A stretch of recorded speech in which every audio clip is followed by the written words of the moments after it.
Back, everybody. We are back. I told you guys that we would do a fleshing video today on the beaver that I caught. So here we are. We're gonna flesh the beaver.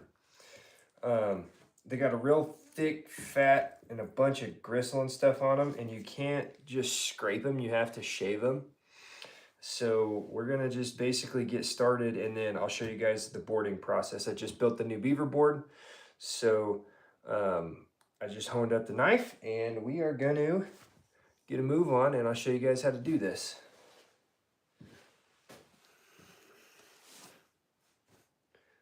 I hope it's not too, wiggly and stuff on there. If it is, I may have to take a pause and reassess how I'm doing this. Okay.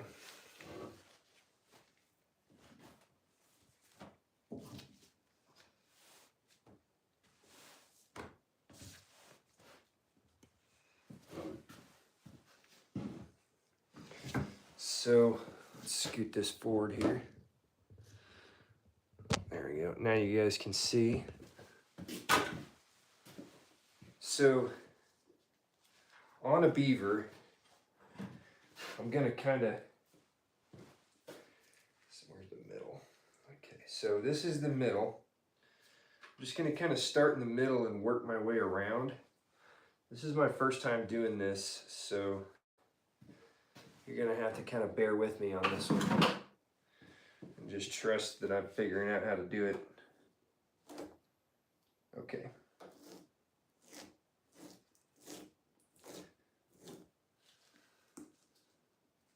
So, like I said, you don't really push, you just kind of shave. So we're just gonna do just that. I'm just holding my knife good and flat and just shaving as I go.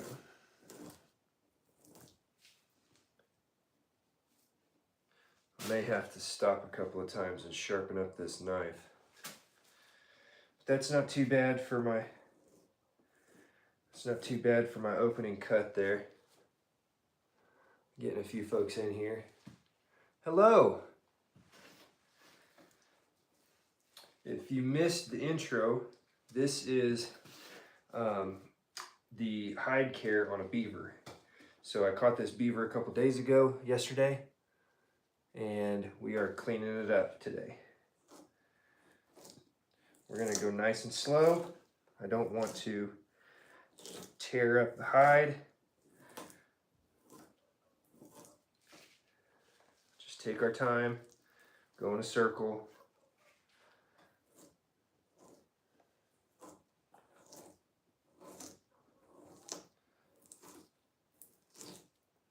Just shave it off one piece at a time.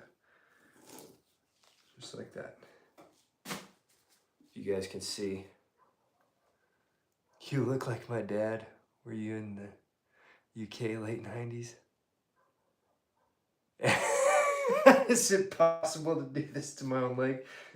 I can't guarantee you're not going to pass out, but you probably could. Good grief. I tell you what.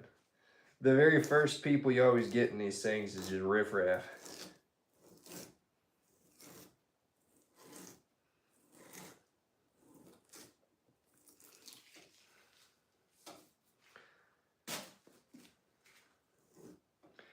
Not too shabby. Not too shabby at all.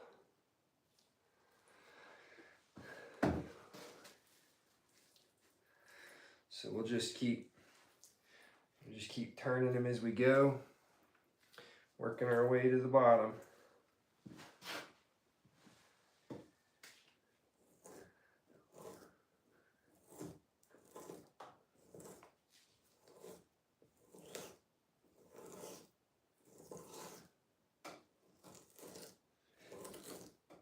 Seems like, for me, the easiest way to do this is just to shave to the left. It seems kind of be how the knife just wants to go anyways. seems like we're getting a really good cut like that. So I think I'm just going to keep doing that. This reminds me of the Jewish circumcision event I visited. There's some wild people in here. Good night.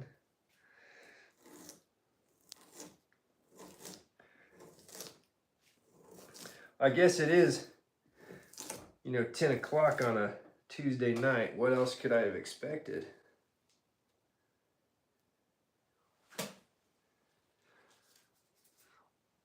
At that circumcision event, were they also just throwing it down in a bucket? Or is that a new thing?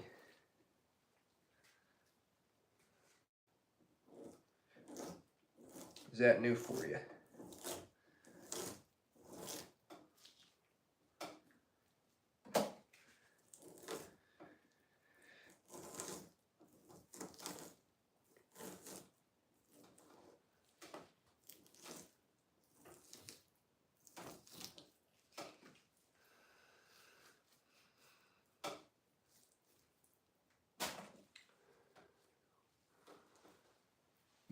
We got a few people in here this time. I don't usually have very many people in this deal because nobody really knows what I'm doing.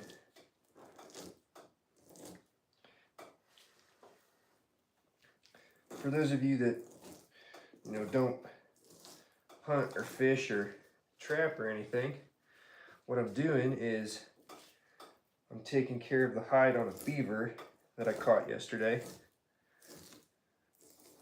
Ooh, just about messed up. Oh man, hide slip.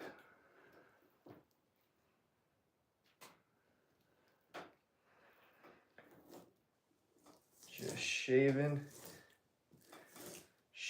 off all the fat and meat.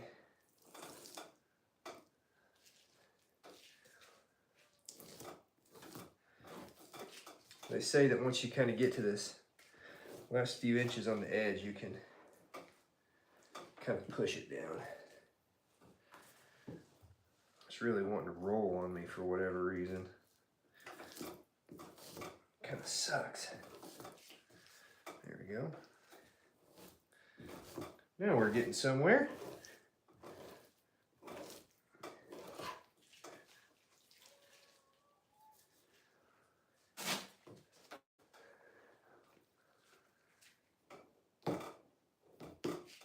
Oh yeah, that's not gonna work.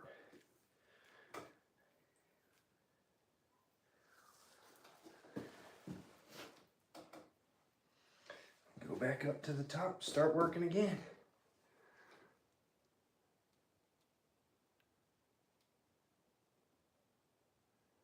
Cutter gets to dry it up and use it like normally we soak the first for 2 days in the water to get the mush out easier.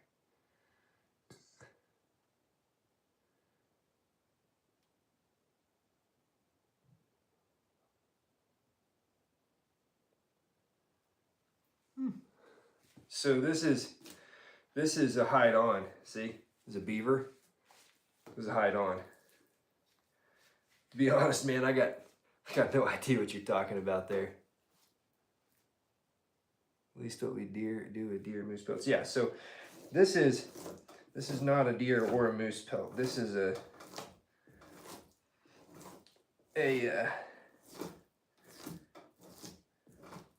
beaver, freshly caught.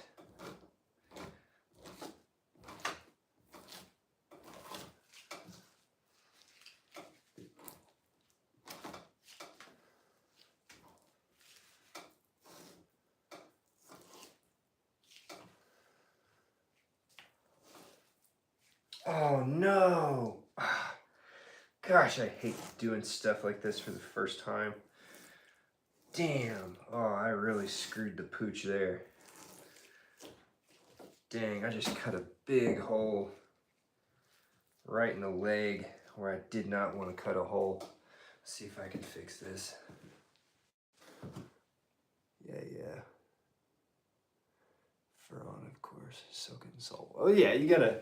That's just part of the tanning process, but this is the step before that even. This is fleshing and drying, pal. I just made a critical error. That sucks. I'm gonna have to sew that back up. Damn. Just cut right through it. Crap. Well, I just lost value of that hide by a lot.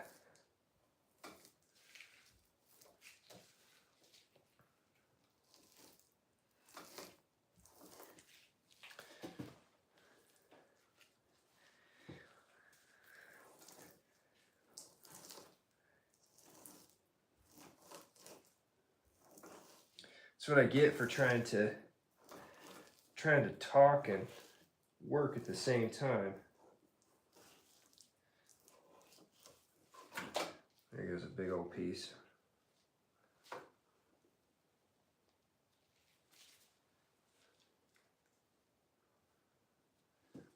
I wish it was just a little colder in here so this fat would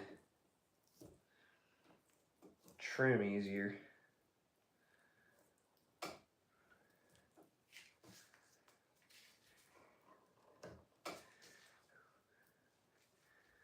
Okay, so right now, this is basically the middle of the back. Right there, pretty much the middle of the back.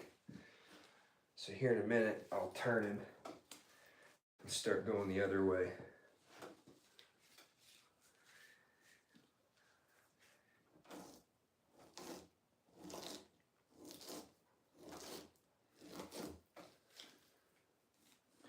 Pretty cool that you have like hide tanning culture and fur culture up there. That's not like it's not like a real common thing, you know.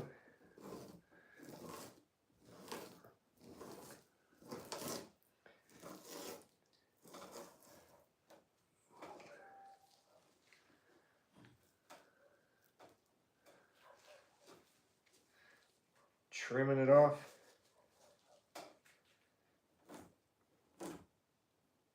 Gosh dang it, man. Get out of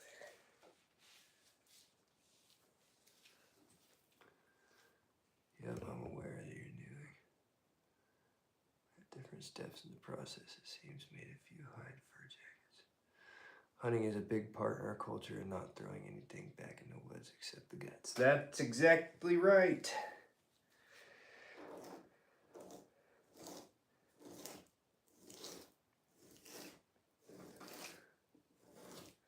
That's exactly right. I wouldn't say it's part of my culture, but it is definitely important to me.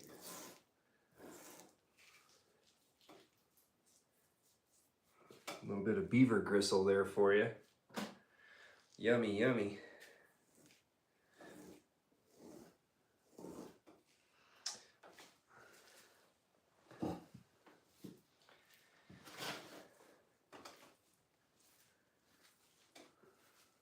Work our way around.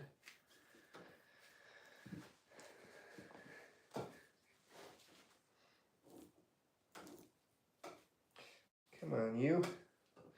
Just get a good bite. That's all I ask.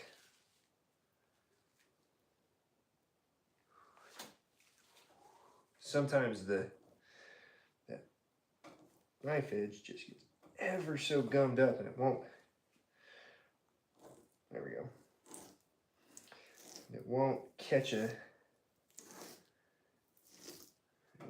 bite. There.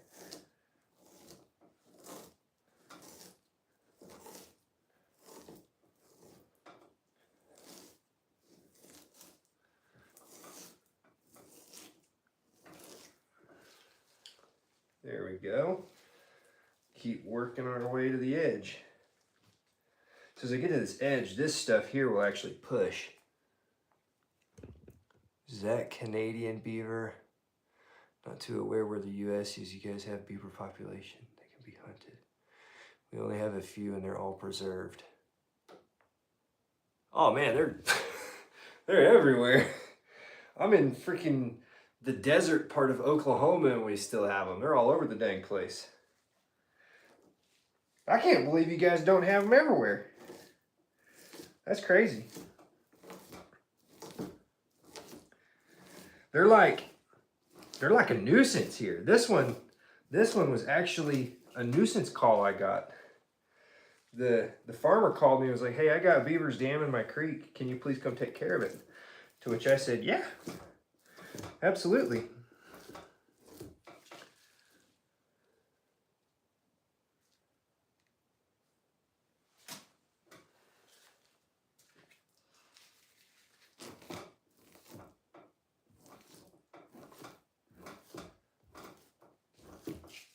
That's crazy. I thought Canada was like beaver heaven. Turns out I'm in beaver heaven. I think every single state has a huntable population of beavers. As a matter of fact, now that I'm thinking about it, I can't. Maybe Hawaii doesn't have beavers. But I think everywhere else around here does.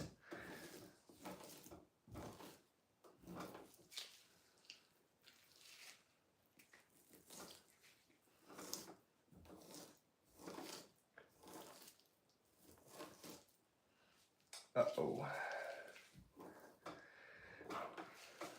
There we go, making mistakes again.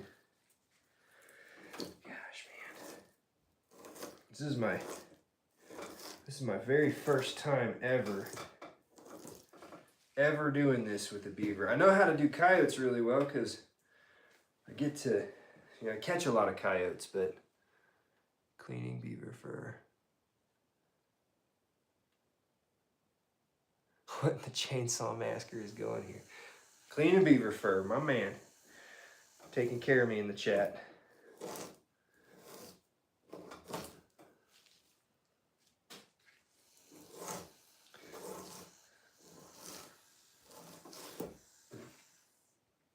The heck? You must have an ugly fly in here. Good grief. Sucker sounds like he's rabid.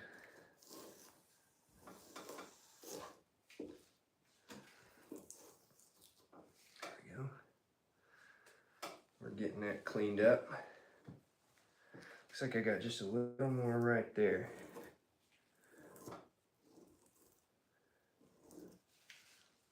It's a greasy old critter, man. Not as bad as like a raccoon or a badger or anything, but still pretty damn greasy.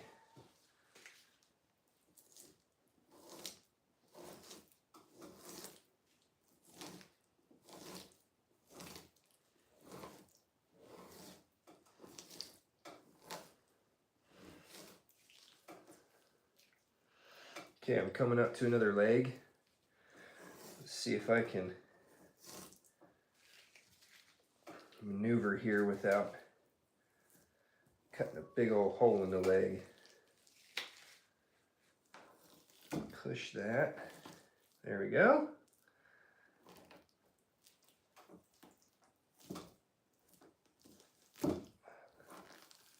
There. Good grief, look at that fat. That's crazy. Well, this channel definitely deserves a follow. Thanks, man. Raccoon dogs and wolves. I thought raccoon dogs were super cool. I've always wanted to see one. Here in the States we got raccoons. But they're also a major pest. I trap them too.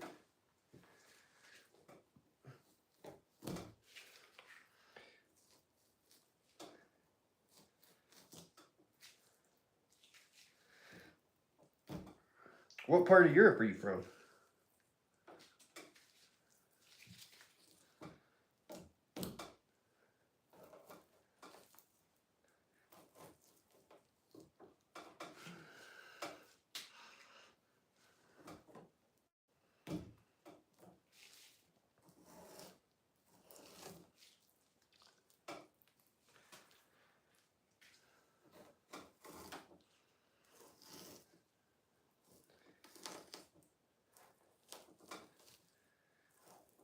Down here to some nitty gritty on this joker.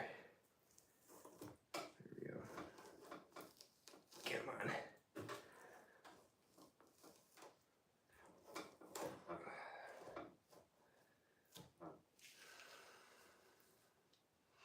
It's just gristle down here at the tail, man. This is where the tail would come off. So when I cleaned this animal yesterday, I did that on stream too. I don't know that that's going to go super well on the YouTube guidelines, but I did it anyways. But when I was taking care of this critter on stream last night, I said I was going to do another one today on the fleshing.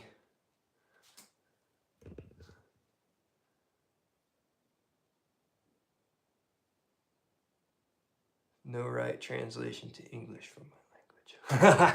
No, raccoon dog is what I've always heard them called. But they look super cool. Are you talking about mange? The disease they get? Are you talking about mange? Because that's a real problem here. We get coyotes that are kind of mangy. All right, let's wipe the beam down. There's no way to do this without making a mess. All right. So now,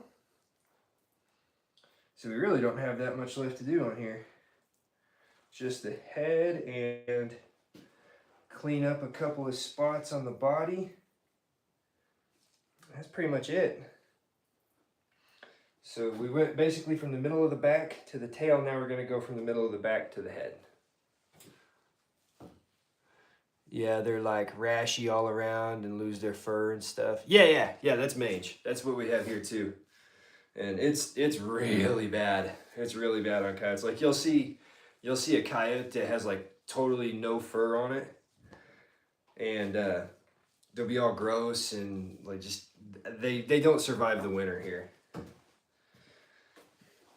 I don't know how the raccoon dogs do, but the coyotes don't survive the winter.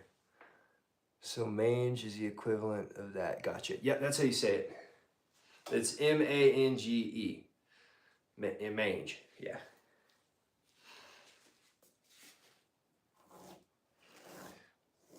Back to business.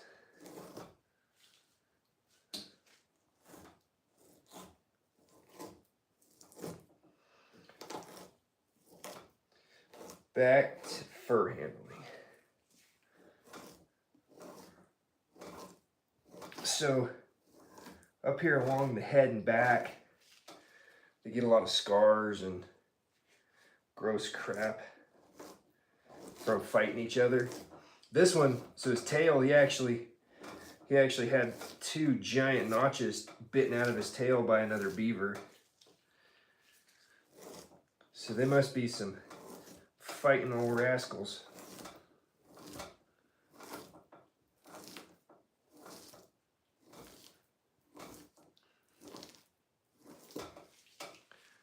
There we go.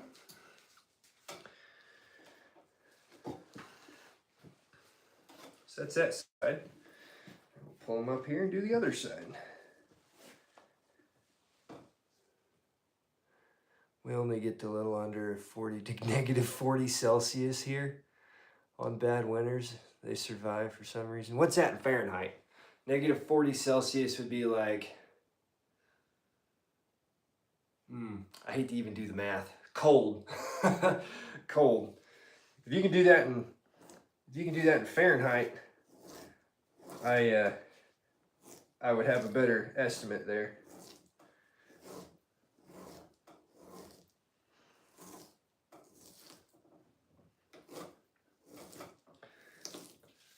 I am, in fact, very American.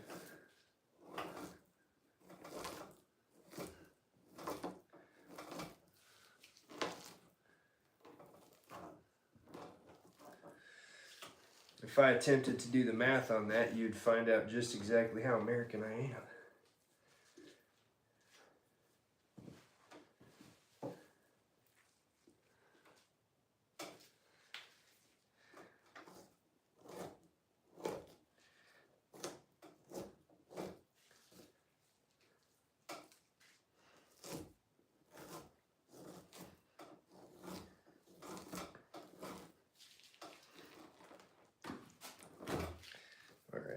got here? What's this?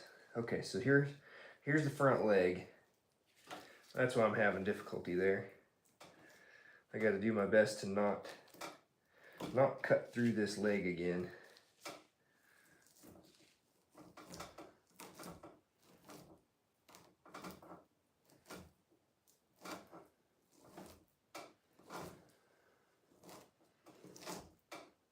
Okay, there goes an ear.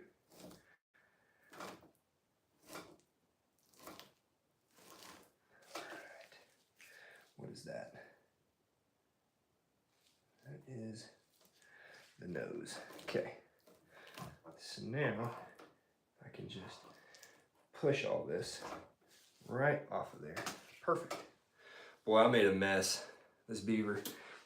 I'm glad this one's not getting sold because this is my very first one, so I'm not going to sell it or anything. But I wouldn't have gotten very much money for this anyways because I did not do a good job. But I know what to do next time. So there's a leg. Oh, man. I think what I need to do here is get this leg wrapped around there and just shave all that away. Look at that. That's the way to do this. Check that out. Okay. Clean that up.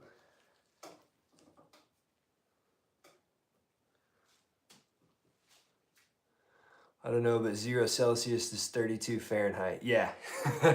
I think it's like 3 degrees. It's like roughly every 3 degrees is 1 degree Celsius or something like that. So negative 40 Celsius is cold.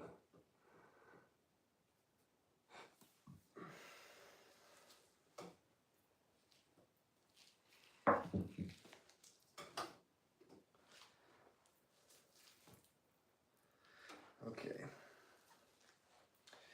So right there, I need to clean that up a little bit.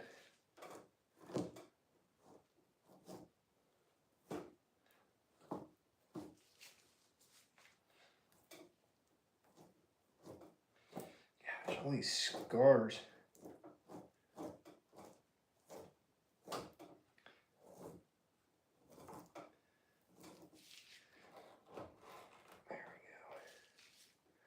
There we go. Okay. Oh, I guess I didn't tear his nose up. It must have been part of the lip or something. Oh yeah, it was part of the lip right there. Okay. All right. No harm, no foul. I thought I really buggered him up. No harm, no foul. So let's get back over to this end.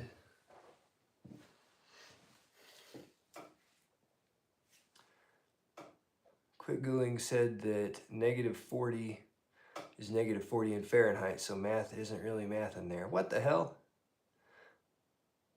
As in, cars won't start at those temps. Yeah, that happens here. That happens here too.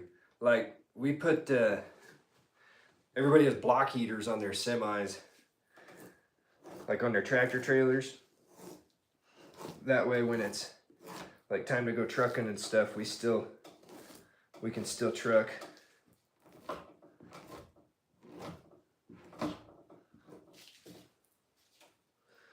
Real good way to run your electricity bill up though, that's for sure.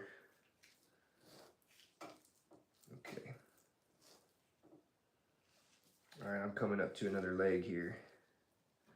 So it is time to once again be very, very careful with what I do.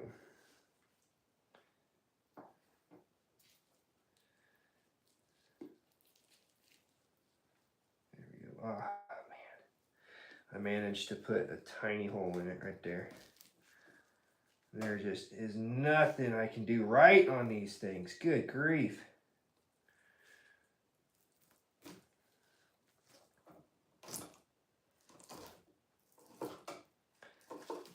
So there's another chunk of crap there.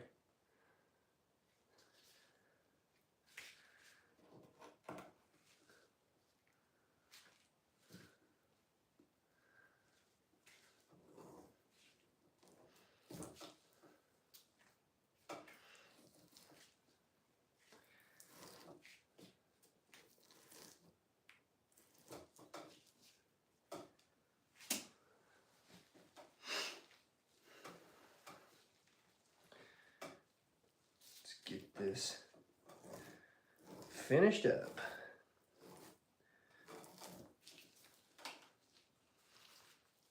So there's the nose. There's another ear. Yep, okay.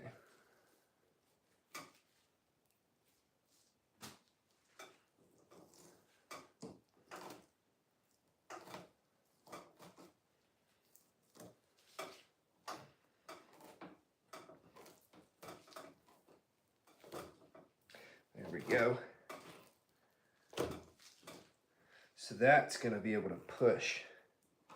So on these, you might know, but on these fleshing knives, there's two sides on them. You have a dull side and a sharp side. And on beavers, you really have to switch back and forth a lot.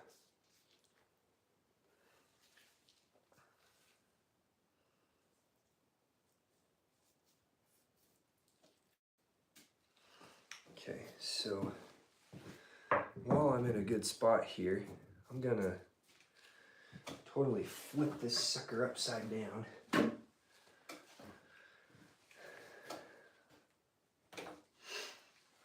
Flip him like that, where I can get his nose. See, I got his nose just right here on this beam, and I'm gonna scrape down again.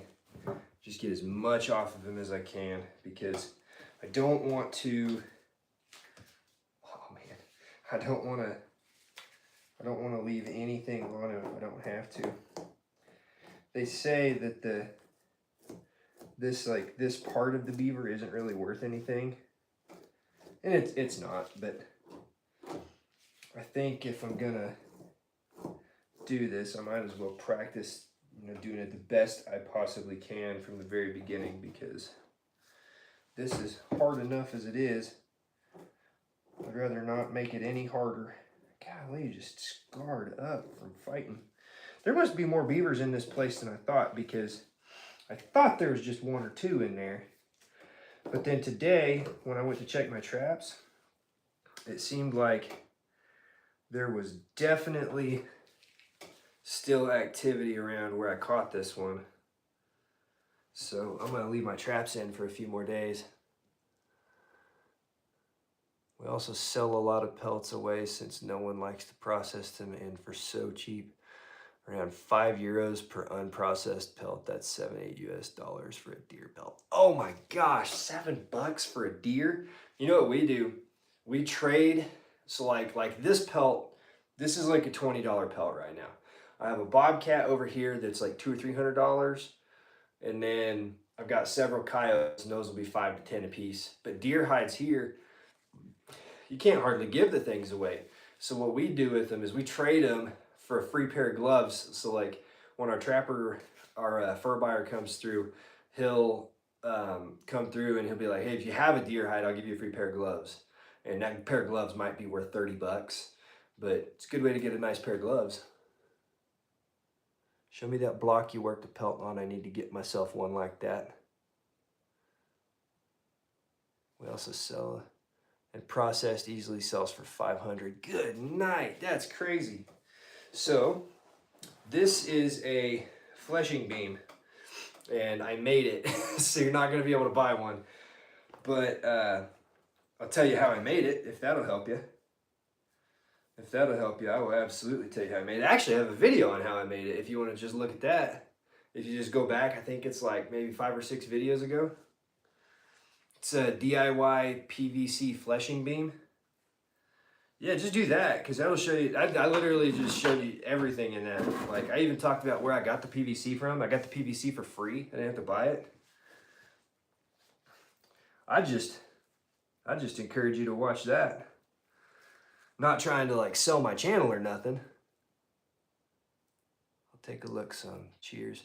All right, man. Thanks for watching.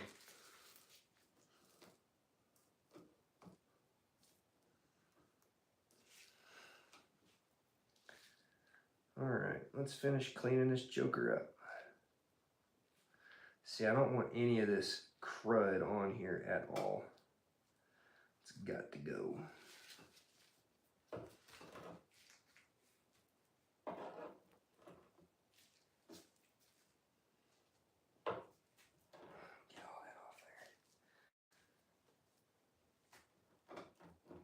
There we go. Ha-ha.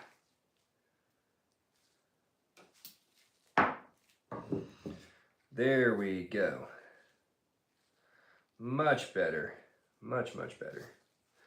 Clean that bit up in the boarding process. Okay. Got some thick stuff here. All right, let's get that off there.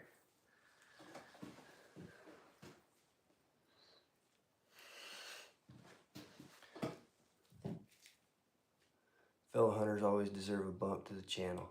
Thanks.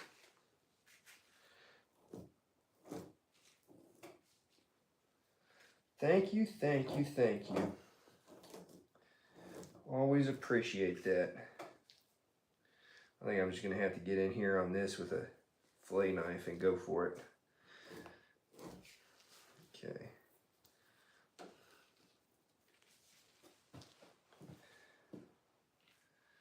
All right, I'm gonna get back down to this. I think I got some more fat right here that's gotta come off.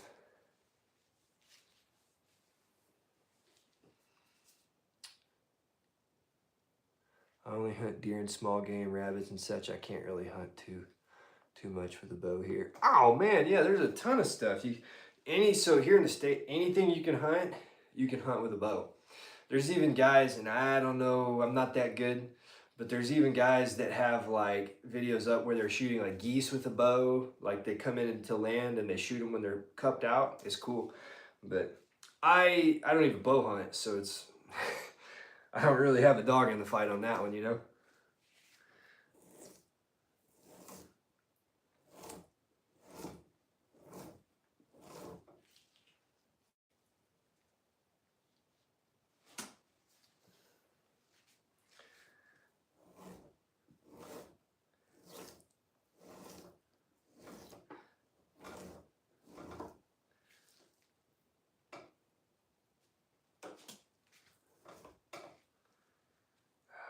I need to get these pelts colder. Just dripping fat.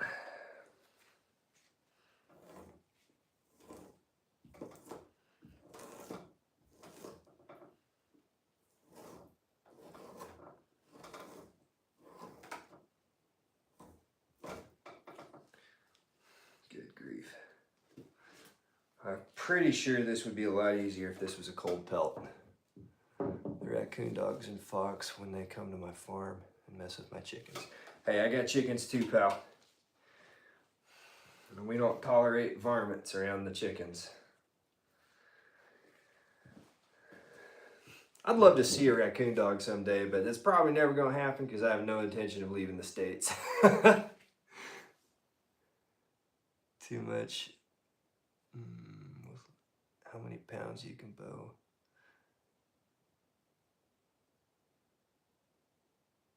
Too much bureaucracies with how many pounds your bow can bend per kilogram it can hunt.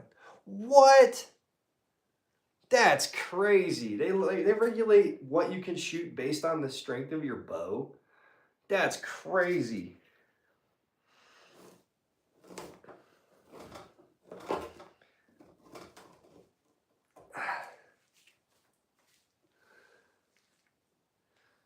Like every bow hunter I know knows exactly what his bow can and can't do. It's like, I don't know. I'm not a fan of citizens being treated like they're idiots. Like, people can think for themselves. Even if they think up dumb shit, they can still do it. There we go. Okay. Yep, I need to practice this, that's for sure.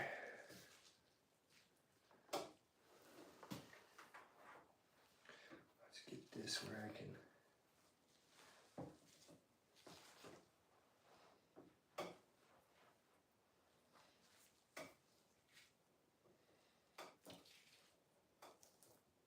There we go. I'm finding that the legs, like even when I was skinning this thing, the legs were where I had the most trouble. Just crazy. Okay. wipe that beam off. There you have it. One big old beaver. Nice and fleshed, nice and white.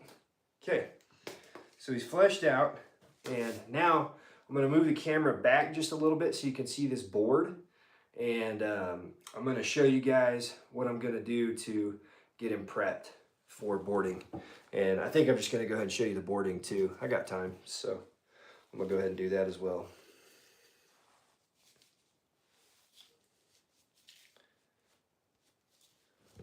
Clean my knives up a little bit.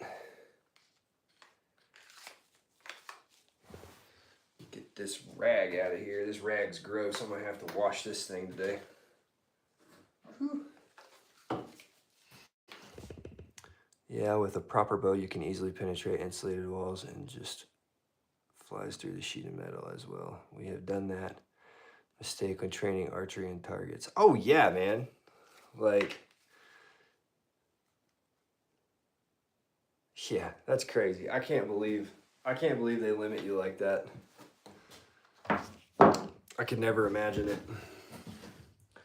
Like if you had asked me if you had asked me to think up the silliest law, it would be that. Let's see. There we go. Sorry if that's giving you vertigo.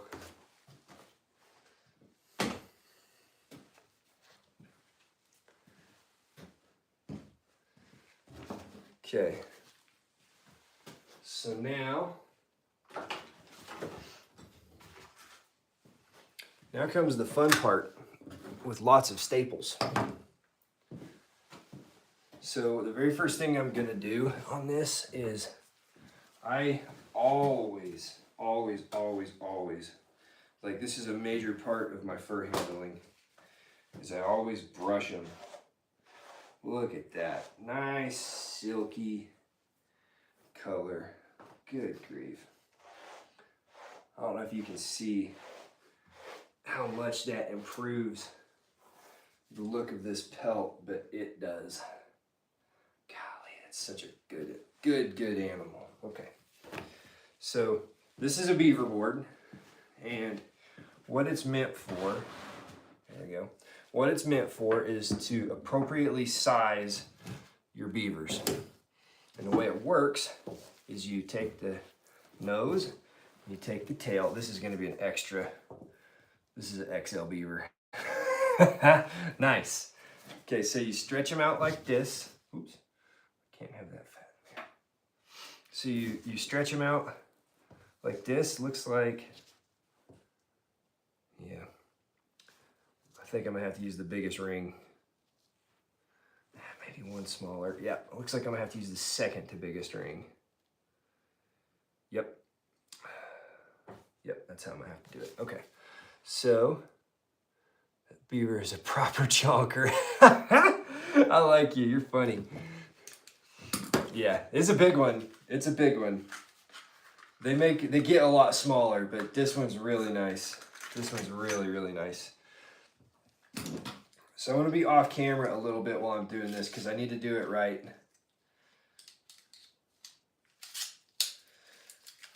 But what I'll do is up here just under the nose, I'm going to pop in a couple of staples right on this line.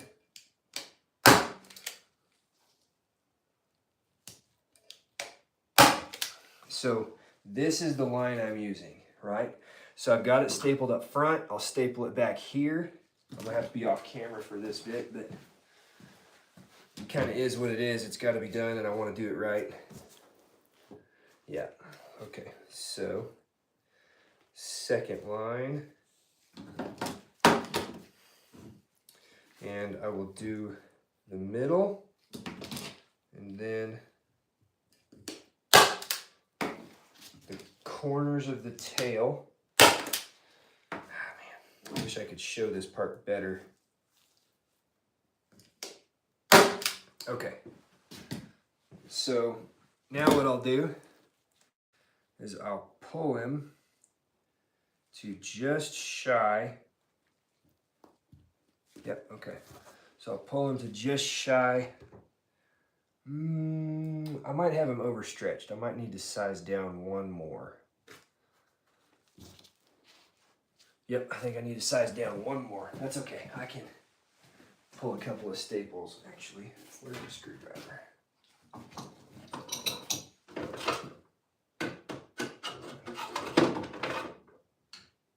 What the heck? There we go. Flathead screwdriver will take care of this. So I'm just gonna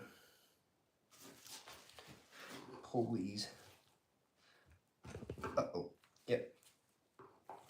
Just gonna pull those and go down one size on him just because I don't wanna, there we go. I don't wanna overstretch him. I don't wanna overstretch him at all. I almost wish he was smaller so that way I could, show the whole process here instead of just you having to struggle. Crossbows are absolutely illegal to hunt with in at least the Scandinavian countries, which is absolutely ridiculous. That beaver is a proper shot. Scandinavian countries have weird trapping laws, or weird hunting laws. Yeah, it's because I don't know that much about politics, but I'm really, really lucky to live in the States because we don't have to deal with a lot of nonsense like that. Like we have, don't get me wrong, we have our struggles. There's stuff nobody likes, but it's a dang good place to live if you like to hunt and fish. There we go. Dang good place to live if you like to hunt and fish.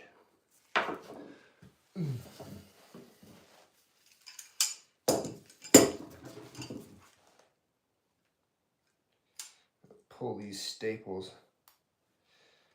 Okay. See, that's the thing is like you can always size down. You don't have to, like once you put those original two in, it doesn't have to stay that size. So this is the third size under what my board can hold. There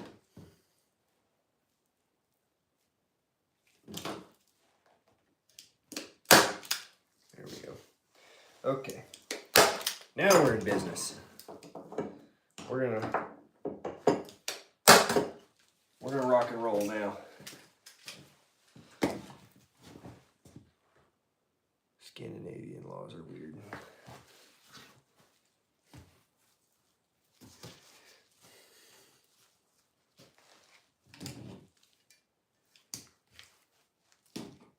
There we go. Okay, so I want his nose right about there.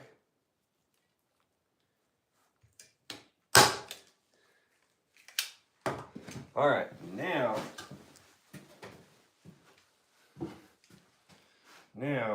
we get down to business. So I'm just going to be stapling, pretty close to the edge of the fur on all sides. And I'm going to do all the way around him in a circle. I don't want to leave too much space on any given side. So now what I'll do is I'm just going to tug the pelt over a little bit. And I'm going to do my best to staple on that line, leaving no more than a staple's width between each staple. So like as I put a staple in, I'm just going to kind of work my way around exactly on this line, doing the best I can to just keep him tugged over nice and straight, keep him nice and flat. Thing that politics has zero effect on game. They have zero jurisdiction over what we've been mandated before politics, fortunately. Thing that politics has zero effect on. I'm trying to understand. Wildlife committees give us the rules, which species are not to be hunted and when. you know, all the jazz with breeding season, stuff like that, and what is preserved and what isn't. That's cool. So here, each individual state has its own wildlife agency. So I hunt in multiple states. I actually hunt in like 4 states right now. And I have to know the laws in each one because they are very different. They're very different from state to state. And you can get in a lot of trouble if you're not careful. Especially when it comes to trapping.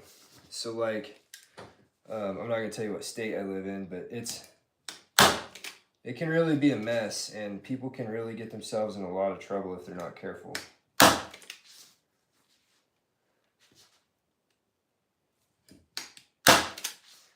Sorry if I get a little quiet, I'm just trying to, I'm focused on this. There we go. Whoops, see, I done messed up on that one because I quit paying attention.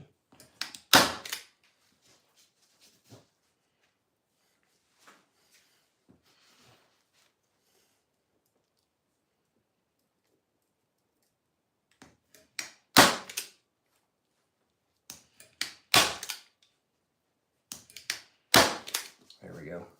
Now I'm back in the groove. God, it's crazy to me how these things are almost just a perfect circle. There we go.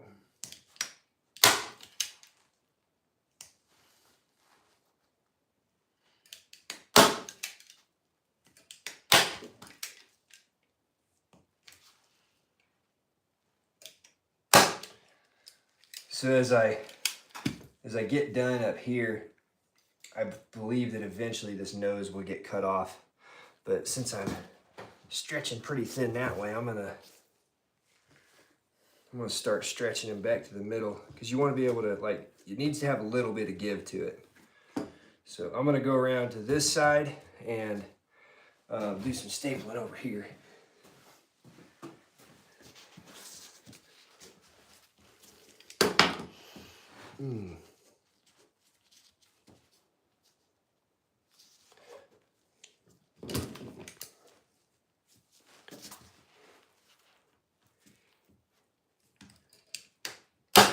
There we go.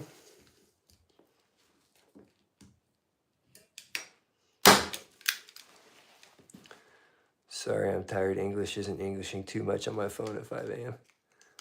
Are you gonna leave to process that further, or just leave it as is when it's finished as a first trophy pelt? No, so I'll process this down into a totally tanned pelt. I'll get all like, so like, it looks like I left a little bit of fat on there. That'll dry, and then in the salting process, you know, that oil will show up, and I'll have to flesh all that off again. But yeah, I'll do all that and totally process this down into a finished hide, because I want this one hanging up on my wall since it's my very first one.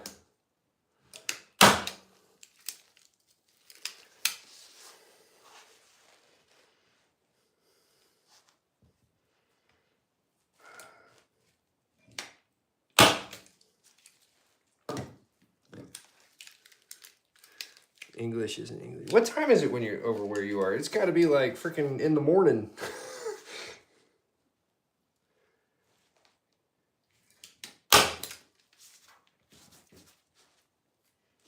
Oh, man, I might have bit off a little more than I could chew on this particular animal.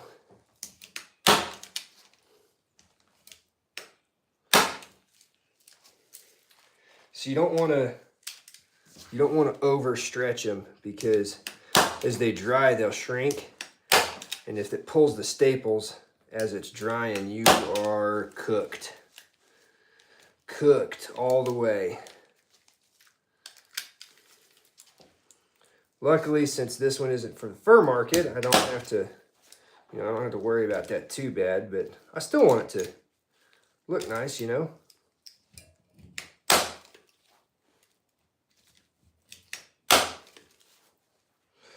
I like my quote-unquote trophies to be well taken care of and look good. 5 in the morning, yep. Woke up to get some water, opened up YouTube for a second. Here I am.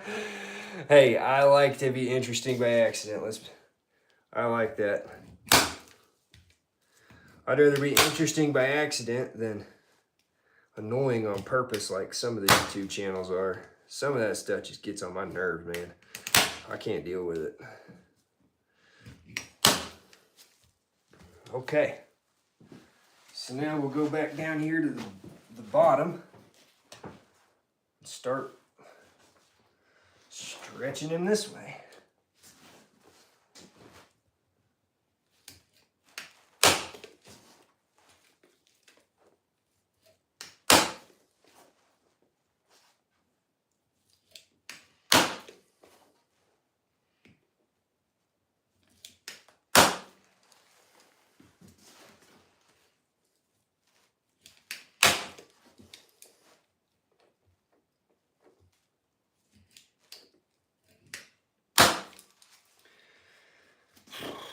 Boy, I am not... So this being my very first beaver, it's about going like my very first coyote did, where it's a mess. It doesn't look like it's supposed to look at all. It's 5 in the morning there. It's like almost 11 o'clock at night here. Yeah, 10:30. It's late. I got off work and checked traps, and I still have a bobcat to flesh and a coyote to skin, and I got a lot of work left to do tonight.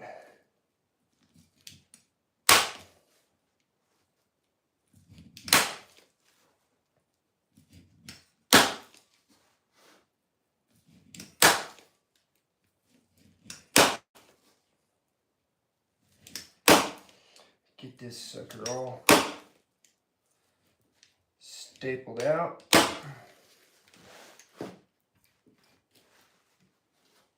Okay, so now I'm really gonna be off camera because I'm gonna be over here. 99% of the lives on YouTube. I don't do too much tanning per se. I usually work with the bones and antlers and make traditional jewelry from them. That's cool. Traditional jewelry is neat. I do European mounts and stuff. Like, see if I've got one out here. What the heck? Where'd my coyote skull go? Where'd my coyote skull go? That sucks, dude. I had like 3 coyote skulls sitting out on this shelf, and I don't know where any of them are. Huh. I must have put them up or something. Yeah, I had a couple of coyote skulls sitting on my shelf here. I just now noticed they're gone. Did I lose them in a drawer? No? I must have loaned them to my buddy, because one of my friends is a science teacher. He actually runs this YouTube channel with me, and he may have borrowed those at some point for showing his students.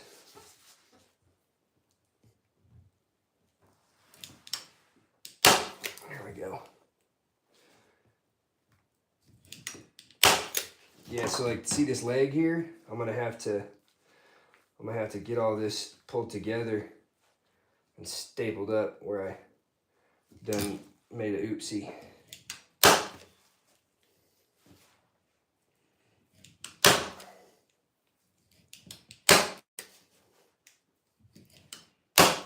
There we go. We're cooking with Crisco now.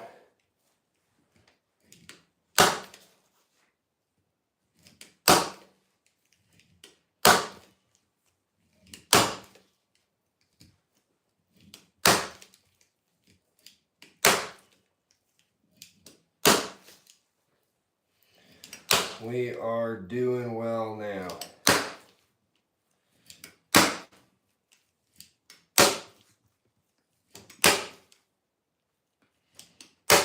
Perfect.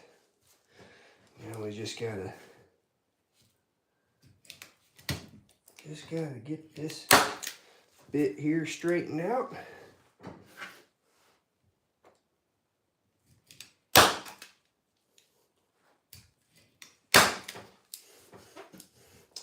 I'm not left-handed, so this is quite difficult.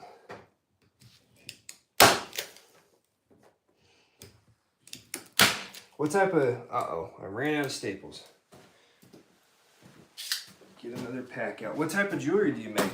What kind of traditional jewelry do you do? Hunted on purpose, you go to, oh, hang on. Oh yeah, you have bobcats. We have their bigger cousin, lynx.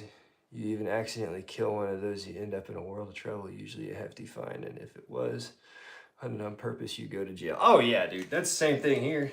They're so bobcat and lynx are very closely related. They even really look a lot alike. So here I can understand making that mistake, especially if you're like a really new hunter. But some states, they're abundant enough where you can hunt them or trap them, but not in my state. I don't even live in a state that has them because we don't have the right, we don't have the right, we don't have the right temperature. We don't have the right landscape. They're kind of a needy animal when it comes to habitat. And we just, it's just not here in the state I live in. But I hunt in states that have lynx, very, very few of them. And it's pretty interesting seeing all the management behind them, because they are incredibly protected in a lot of the states.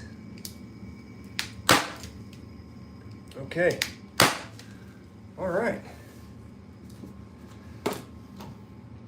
Now, you're supposed to take the nose off, but I'm gonna leave it on. I'm gonna trim some of this lip up because that's a big old fat piece of lip there. Hang on, where's my knife? There we go. So this side I did the lip pretty good. This side is pretty ugly, so I'm just gonna trim this lip piece off. There we go. I think I'm actually gonna trim just a little more off of this lip too.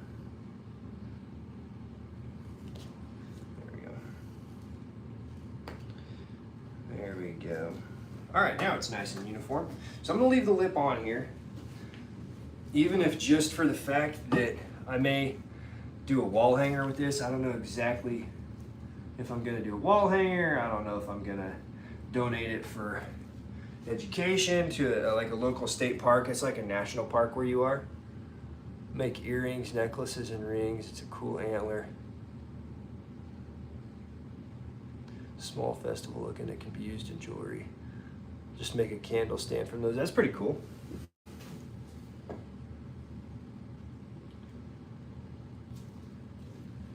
That's pretty darn cool. Admittedly, this is probably, if I do end up making something with it, it's going to be like a hat.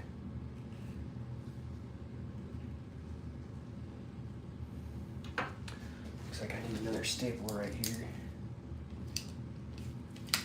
There we go.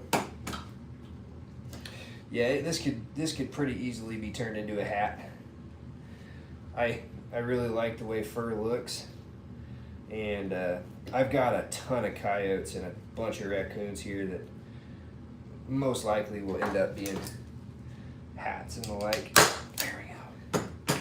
Had to double staple that one. Whew.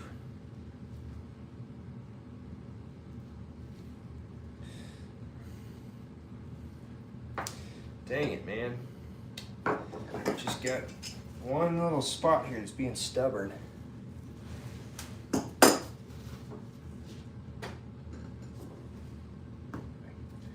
Come on. There it goes. There.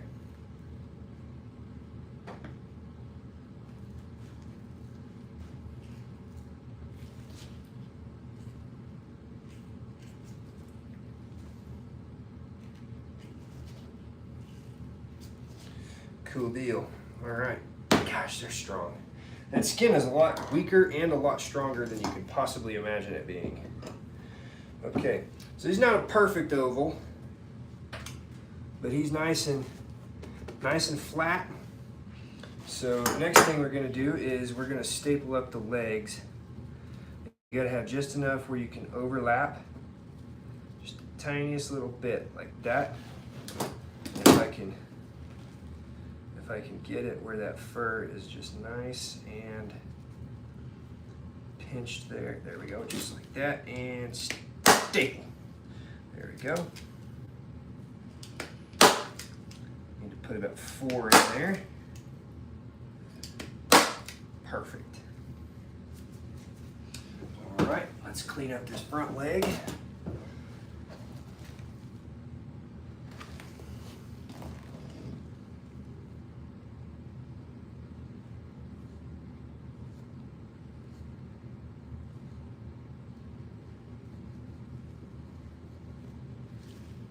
Please don't mistake my knife for being dull. These are just very tough animals.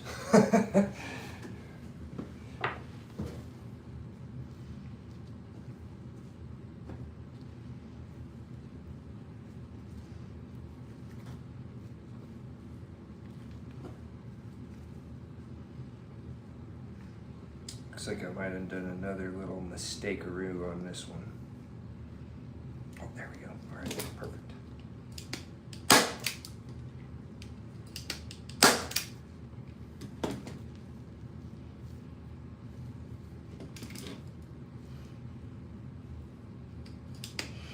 So there's a lot, here in the States, we have a lot of what's called professional trappers. And I am not a professional. I mean, I'm a hobbyist. I like to make some things. I like to catch animals, and I like to participate in the outdoors, so to speak. I mean, I even teach kids how to hunt and fish, so that way we can continue to have hunting and fishing traditions here in the States, because there's always someone looking to take it away, unfortunately.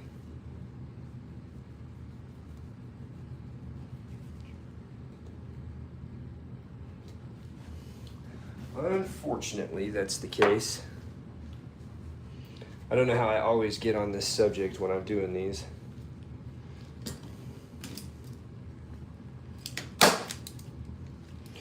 But it worries me that someday all this will be gone and my kids won't be able to do it anymore. There we go. All right, one more leg hole to sew up.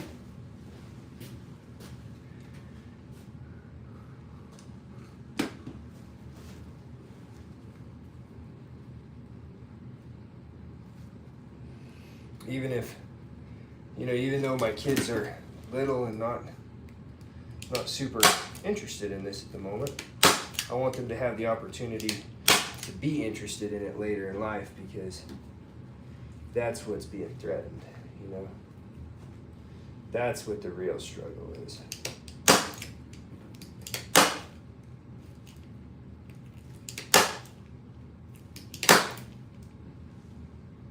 So I figure the more people I can teach and persuade that hunting and fishing is a good thing, because it is, the better chance my kids and their kids will have at being an outdoorsman. All right, it's done. I'll hold it up. It's kind of a mess, but I'll get it taken down here and then hold it up for you to see. Did a professional wolf management here for a few years, but waking up at 2 a.m. to go drive 6 hours to some middle of nowhere. I said, nah, someone younger and more enthusiastic can. Hey, I get it. I get it.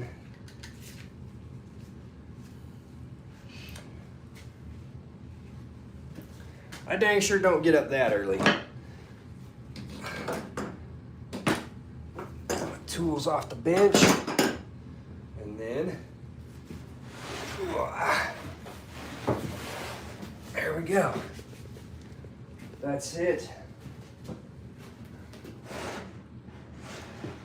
That's how she looks. Not quite a perfect oval, but as close as I could get it, being as this is my very first one. I'm still pretty proud of that. It looks good. Looks pretty good. Just a little bit of meat left up here, but I can take all that off in the pelting process. Not too darn bad if I do say so myself. All right, let's get this down, get it set to the side so it can dry. All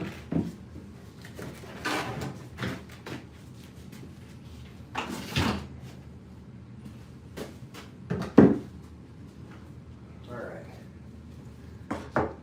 now for the bobcat. So he's looking a little rough right now, but I'm gonna get him nice and cleaned up so you can really see how pretty these animals are. Oh, and he only has one back leg. So yesterday I got there and something had killed him before I got there. Probably a coyote just tore him up, ripped one of his legs up pretty bad. I'm one of the only ones in the country doing that. So basically I was on a call 24/7. Hey, you know, if you got, I mean, that's like a dream job for some folks. Okay, so this is not a very spotted one, but I'm gonna brush him out. See this, like he looks terrible right now, you know, he's nothing to him. But I'm gonna brush him out so that way he's got a little more fluff to him. And you'll be able to appreciate him a little more. Because he is he's a little ragdoll looking right now, a little ragamuffin-y. This is brushing your pelts is a pretty good way to get a little bit of money out of them too. It just makes them look a lot nicer. Makes them look a lot nicer when it's all said and done. So this is the back part. It's all brown. This isn't a very spotted up cat. But then you get to the belly, and this is the bottom jaw. You get to the belly, and it's where all the white spots are. This is where everybody is like, oh, look at that cat. And the spotted stuff here is why you have to, like I have to tag these cats. I have to get a CITES tag for them. She's a little beauty. Yeah. Yeah, this one's a male. I checked. Yeah, not a very big one by any means. Not a big one by any means, but we'll go ahead and roll him out. You can see here, this is not from skinning him. This hole here is from whatever grabbed him. And that there too, that's blood pockets from whatever grabbed him and was biting him up. You want to talk about an animal that's got thin skin, man. This thing is like paper. I'm going to have to be very, very careful as I do this.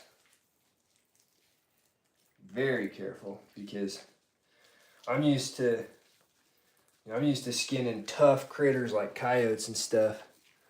Smaller than my cat. Yeah. Not a very big one. Not a very big one by any means.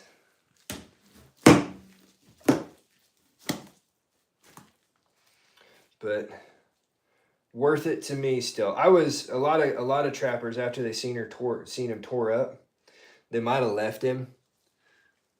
My cat is something like 50 pounds. Oh wow. That's an enormous cat. Did you maybe mean 15 pounds? Because even a 15-pound cat is humongous. Unless you got one of them like giant Maine Coon type cats or whatever it is that people have around here. There we go.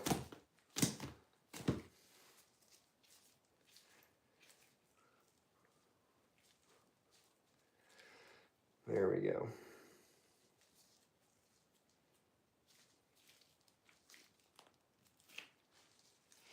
Yeah, they're so stringy little animals. All right, there's this. Clean up this fleshing beam. Get my tools ready. I'll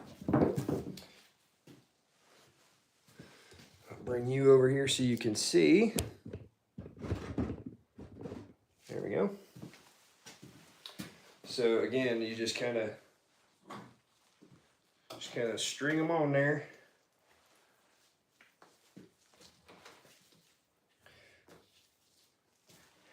So as you can see, they're really not. I didn't shoot this. This hole here is from where whatever killed him bit him on the head. He's got a big old puncture mark there all the way through. And when I did the skull, I could see where it cracked into his skull.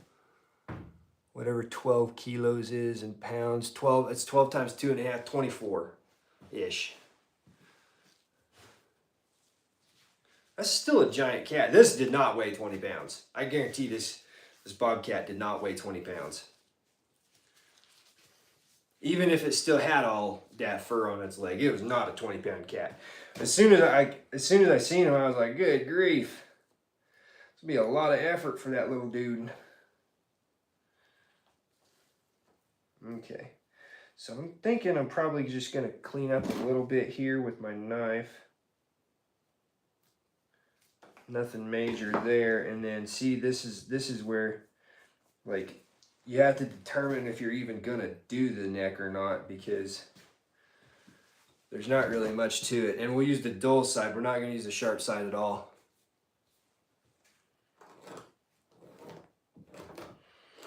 So we're just gonna push the membrane off. There's really not much to them.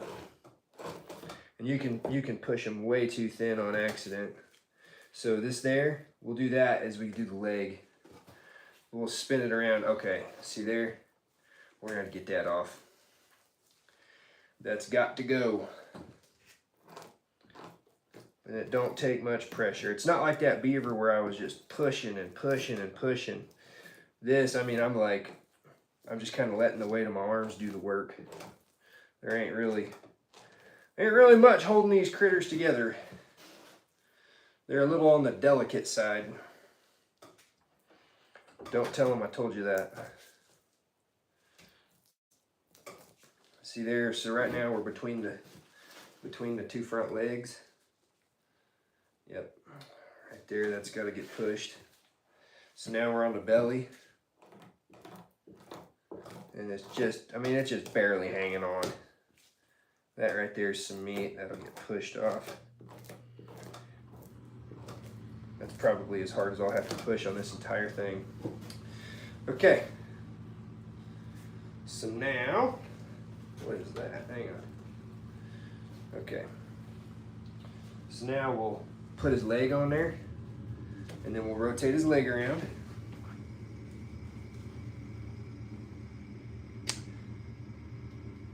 One person watching, it's just you, man.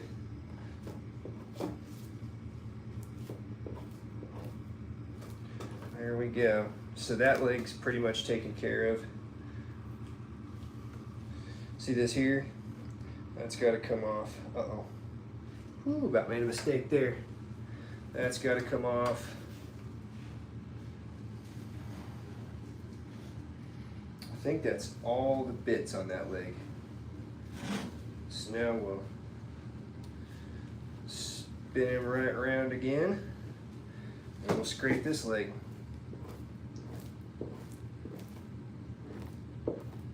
Just takes nothing to push that off there. Wow.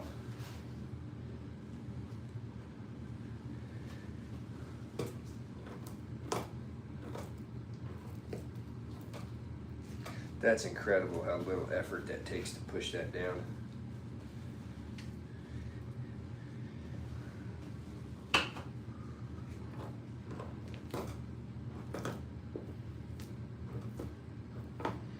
There's like no fat on them. It's just this little bit of muscle and skin. No fat whatsoever on this animal. So smoother than beaver fat. Oh yeah, yeah. So this is like, you should see a coyote, man. You should see how I push a coyote. It's like a lot of effort, but I'm good at skinning them. And it takes like, I don't know, I could probably do a coyote. If I really did it fast, I could probably do it in 10 minutes. But yeah, this ain't nothing. I mean, this here's light work, man. I'll skin bobcats all day. There we go. Eventually here, there we go. That's what I was looking for. eventually I'll get down here where it's just this membrane, and then I might have a little bit tougher of a time. There we go. Basically that is all the meat on this entire bobcat. Just came off in one smooth go. Okay, so see here where I got the light and the dark? This is where the membrane is still attached on this side. So I gotta try and get that off of there.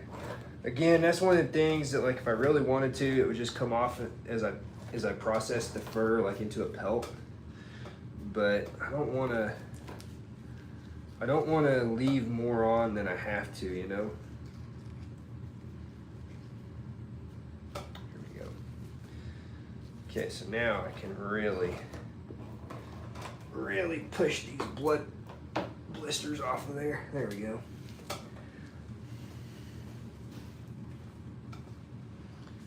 No effort skinning, man. That's what I like.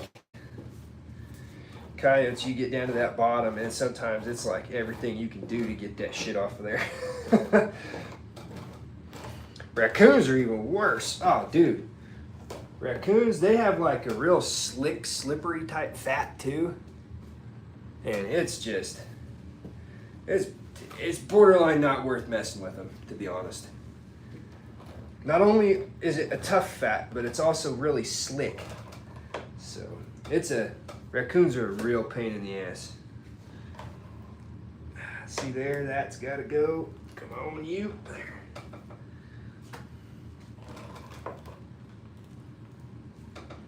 There we go.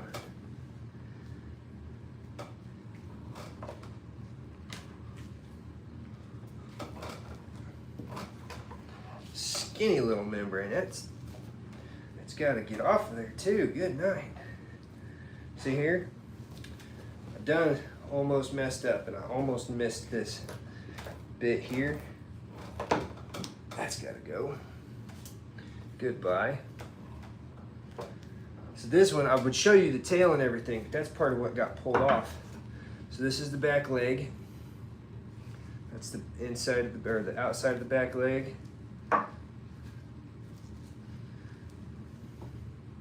And right about here is where his tail should be. Right about here is where his other leg should be. But he just got absolutely tore to bits, man. I feel kind of bad.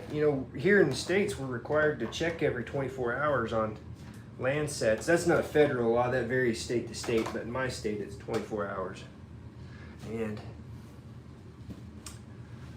sometimes it almost feels like it's not enough, but even if I had checked this animal in the very early morning, it wouldn't have mattered. He still would have been dead. He got killed at night. All right, man. That's all there is to it. Nice white bobcat. So we'll roll him back out and we'll board him fur out. I'm not going to show you the boarding. It's really late and I still have a coyote to skin. It's going to take me about 20 minutes. So I'm going to board this cat up and go about my way on skinning this coyote. And then I'm going to bed. I'm tired. There we have it. Nice white ears. This is what we call a rabbit back, where it ain't got no spots on its back. All the spots are on the belly and the legs, and it's really not even that spotted up on the legs, or on the belly. The legs look pretty good. You see that leg it's nice and pretty, got a cool bar on it. And the other one will probably match. Let's get that out of there. There we go. So, let's see.